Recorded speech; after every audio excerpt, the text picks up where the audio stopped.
ঈদের দিনেও এইসব গাড়ির ড্রাইভারগুলা কাজ করছে ভাই বোনেরা, বিশ্বাস করেন।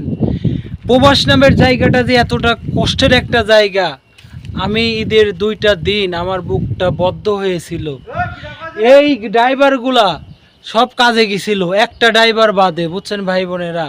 কি ভাগ্য, ঈদের দিনেও তাদের কাজ করতে হয়েছে। তো ভাই বোনেরা, আমরা প্রত্যেকটা প্রবাসীরা পরিশ্রম করি, তো আমাদের জন্য দোয়া করবেন। এই যে গাড়ি, এইসব গাড়ি নিয়ে মরুভূমিতে কাজে যায়, দেখতেই তো পারতেছেন ভাই বোনেরা। এই যে, তো এই উট খাওয়ানো ঘাসের কাজ করে এই গাড়িগুলো দিয়ে। এই যে এইটা দিয়ে বাঁধে, এইটা দিয়ে কাটে ঘাস, আর এইটা দিয়ে বাঁধে, মানে বান্ডিল বানায়। তো ভাই বোনেরা, সবাই ভালো থাকবেন। আমি গরিবের সন্তান, আমি অনেক পরিশ্রম করি এই দূর প্রবাসে। আমার জন্য সবাই দোয়া করবেন, আমার মায়ের স্বপ্ন যেন আমি পূরণ করতে পারি। আপনারাও আপনার মা বাবার মনের আশা পূর্ণ করেন, স্বপ্ন পূর্ণ করেন। সবাই ভালো থাকেন, দোয়া করি।